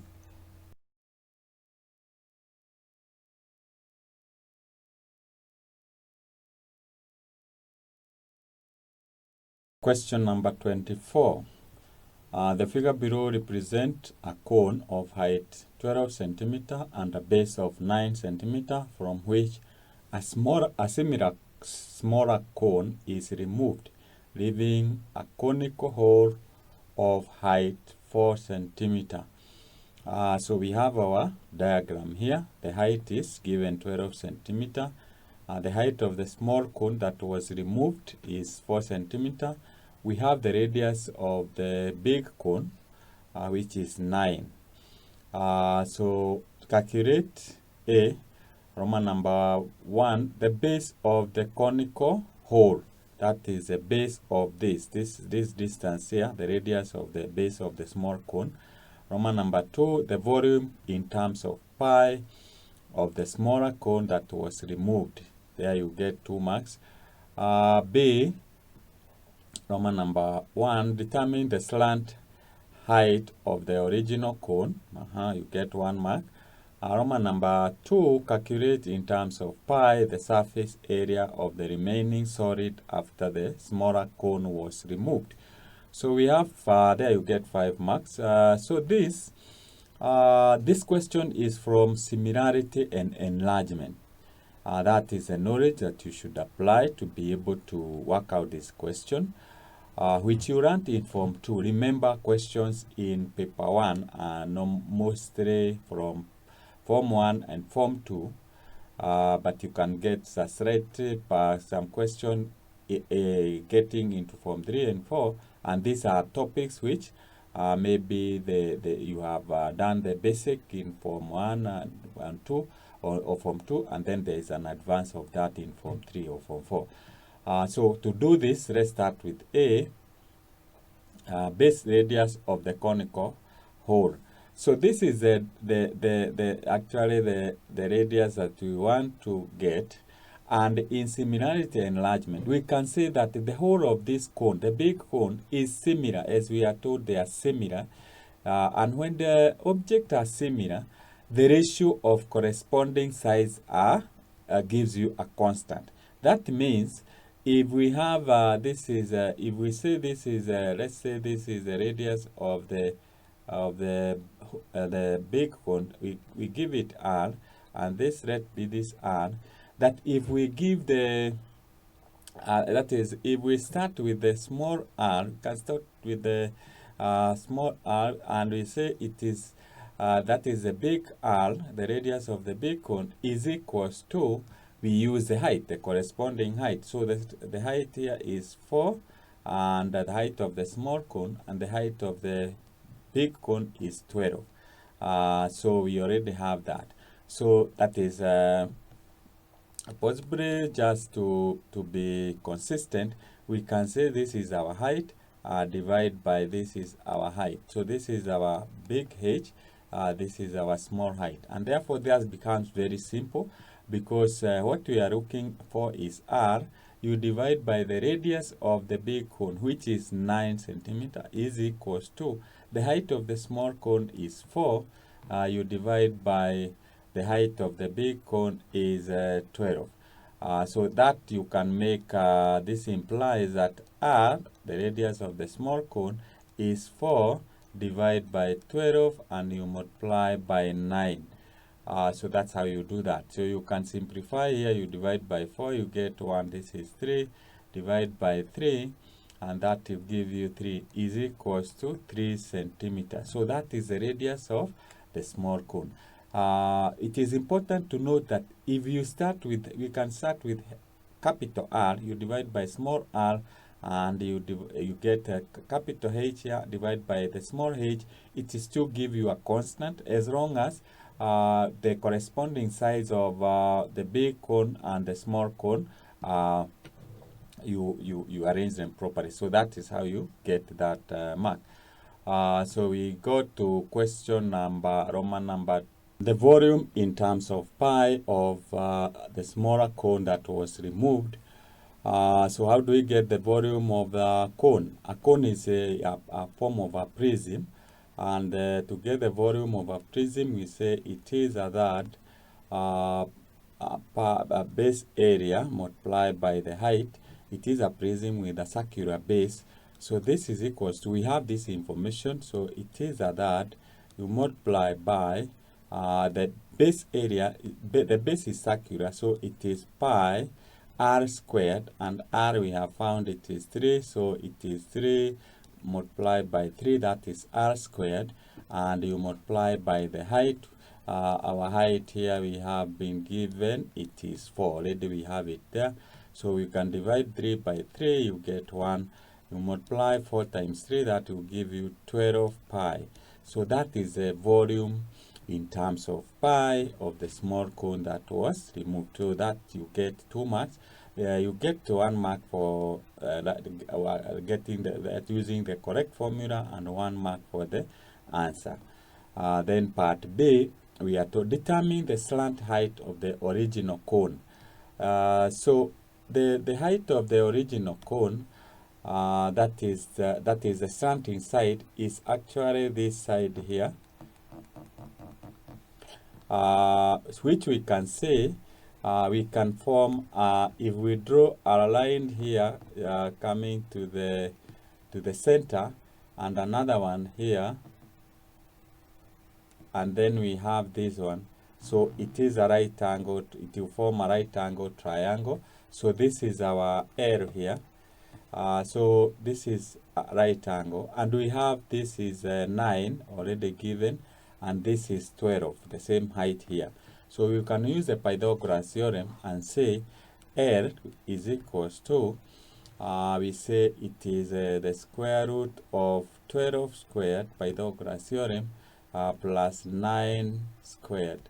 So this is equals to, you get this is this is 144 plus 81, and when you add up this using your calculator, or you just do it manually, you get it is square root of 225, and the square root of 225 is 15. So it means the slanting side is 15 centimeter, and there you get 1 mark. Just okay, I've just because you can be able to work it offhand. That is the square root of 12 divided plus 9 squared square root. So that's why you are being awarded 1 mark. But I've just used that wrong method to show you how we are arriving to the slanting side, in case you get confused. So part 2, we are told calculate in terms of pi the surface area of the remaining solid after the smaller cone was removed. So how do we get the surface area of a cone? The surface area of a cone, we can say surface area is gotten by getting the pi that is RL. So what this means that to get the surface area, we will get the surface area of the, and so that will give us the surface area of the big cone, that is the curved part. We can add to the base.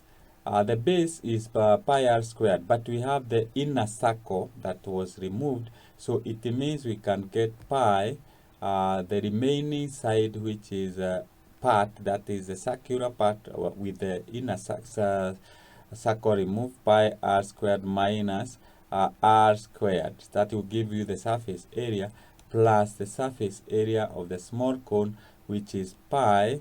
Now we use a small r and a small l. So that is equals to, this is pi, the multiplied by 9 multiplied by 15. Then we add 2 pi. This will give you 9 squared minus 3 squared. Then we have plus the small cone, the curved part of the small cone. Pi, the radius is we multiply by the radius, which is we got it is 3 in part A, and you multiply by the slanting side. Now to get the slanting side, we still use the Pythagoras theorem, since we have the 4 here, which is the height and the radius. So we say small that is the slanting side of the small cone, is the square root of 4 squared plus 3 squared. This is equals to square root of 16 plus 9, which is the square root of 25, is equals to 5. So that means we multiply here by 5. That is the slanting side. And this you'll be able to get, this is equals to, when you multiply this, is will give you, you use your calculator, that okay, you can factor out pi outside. So you get this is you get this is 135, then you get plus this is 81 minus 9, that will give you 72, plus this will be 15, 5 times 3. So this you'll be able to get, it is equals to, when you add up that, you get it is 222 pi. So that is and we are calculating the surface area. So this means it is centimeter squared. So that is how you work out that, and there you get 5 marks. So you get 5 marks for applying the formula. Here you get 2 marks for multiplication and combining there. You get a mark for the answer. So those add up to 5 marks. So that's how you work out that. And so you can see it is a very simple question. As long as you remember what you learned in similarity and enlargement, and the basic of this is the ratio of the corresponding sides gives you a constant. So with that, you should be able to work out this question. Then I think the only knowledge you add here is the Pythagoras theorem, which I think that you learned even in primary. Then of course you need to master the formulas. For example, the formula of finding the volume of a cone that you learned in Form 2. So it combines that, and also the surface area, the formula for finding the surface area. And that's all what you need to be able to get 10 marks out of 10 in this question. So I hope you have followed, and next time you encounter such kind of a question, I hope you'll be able to do that. So thank you for watching.